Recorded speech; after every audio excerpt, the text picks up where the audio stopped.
When I was 7 years old, I was in Lebanon and I was playing outside next to an oak tree that we had. And oak trees are known in special traditions to be holy trees. And I remember that I kind of felt like when I'm gonna be 21, I'm gonna have my supernatural powers. But that little girl's dream was way bigger than just a dream. It was a vision. When she finally became 21, it was time for Nancy to acknowledge her vision. I was sitting at the beach and I felt like I have risen to another level. I started looking at people and I noticed something in their eyes, and it was fear. I noticed that everyone is just scared of everyone. I heard a voice saying, "Nancy, what's wrong?" And I recognized the voice as one of my friends.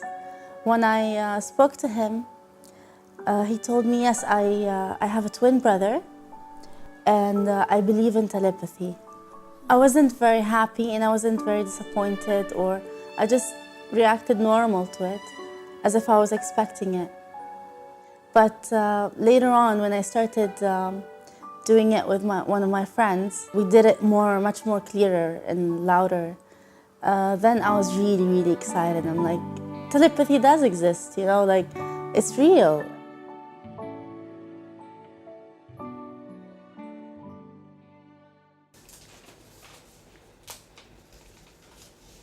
Professionally and scientifically, it's still a one-sided story.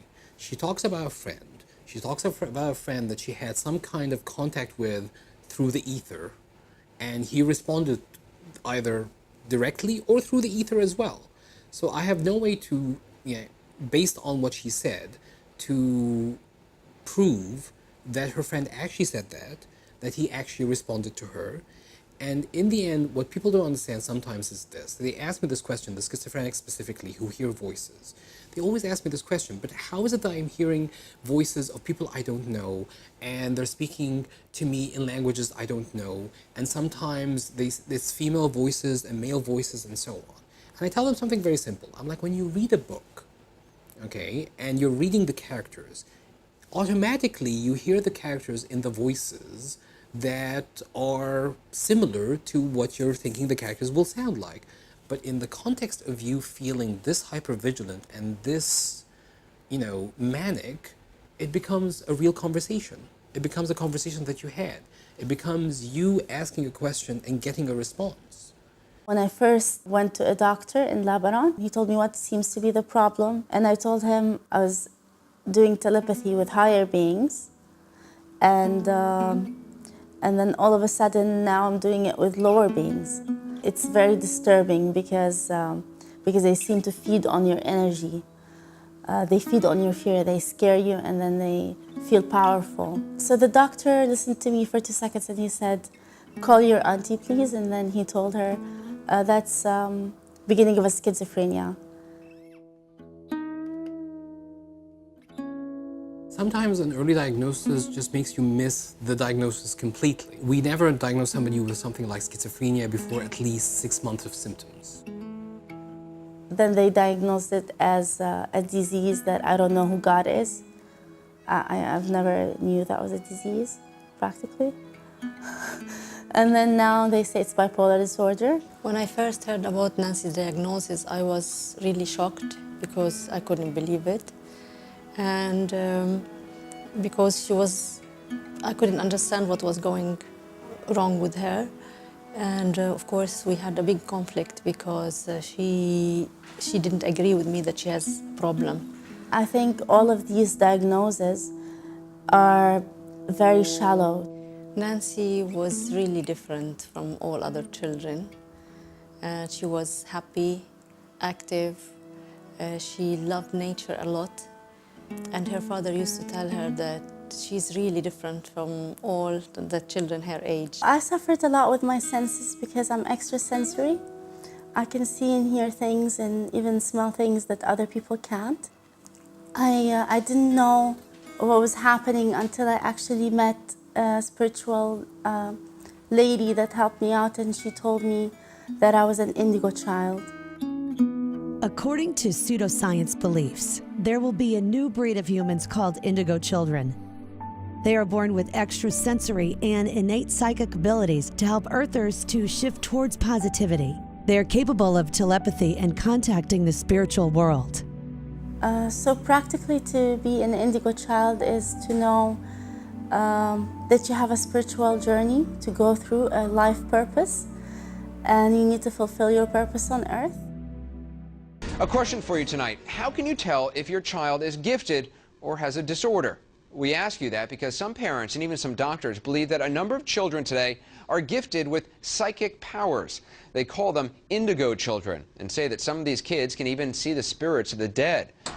We asked a woman who claims she can take pictures of your aura to come to the Bershad's home. In my photograph, there was a little indigo color, but in Sandy's, indigo dominated the picture. These auras, however, could also lead someone to the conclusion of brain disorder. In fact, many indigo children around the world have been diagnosed with brain disorders. Common diagnoses are bipolar and ADHD. This inability to understand what reality is anymore is the problem. Because reality is not just boring stuff like going to work and waking up in the morning and having to do a job, or, having to go to school or having to do projects or whatever. It's also things like, that bus is coming towards you, you should get out of its way. All right, you can't jump over it. All right, okay, this is also part of reality. We want you to be able to figure this out. Being in the spiritual world makes you see a lot of things, and seeing is believing. It's not just a matter of imagination or imagining things. It's living in a different reality. You can never say it's a disease.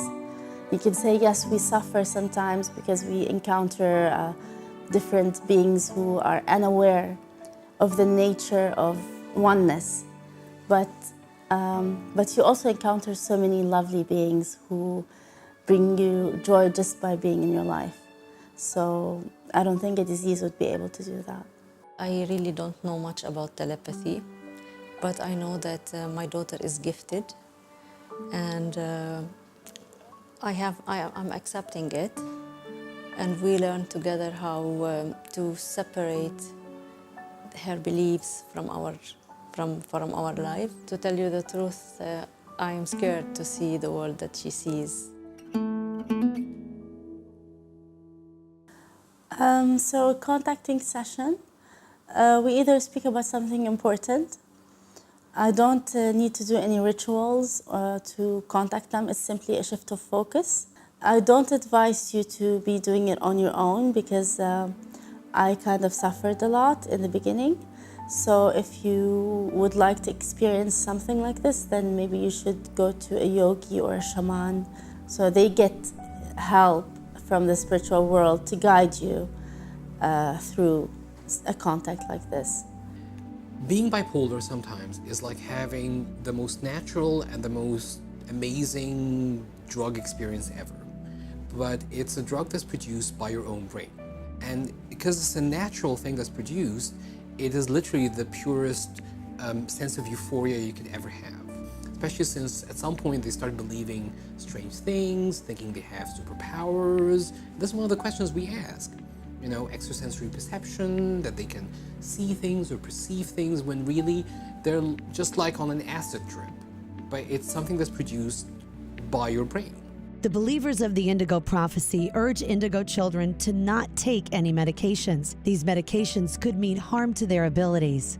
It is such a wonderful and pure feeling, and really what I have to offer is a medication that's going to make you not feel this way, make you feel normal, which is always going to feel like a letdown compared to how you were feeling before, and at the same time has some side effects as well. When she was like 6 years old, she kept trying to sing, and she was saying that she will be a good actress, good singer, she will go to Hollywood. Creativity and being bipolar is very, very closely related. Creativity in general is what I always like to bring out in my patients because it's all about self-expression. And in this patient's case, I would definitely encourage this because it makes her talk more and more about how she sees the world and the unusual things that she sees in the world. So I've always wanted to be in the art industry, And being extrasensory has allowed me to speak to so many different celebrities, people that inspire me.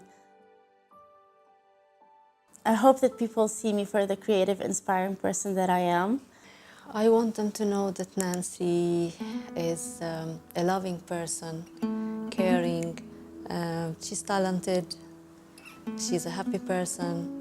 So my hopes and my dreams are just for everyone practically to realize who they are and to achieve world peace, and for the earth to be finally what is meant to be, a center of communication for the whole universe.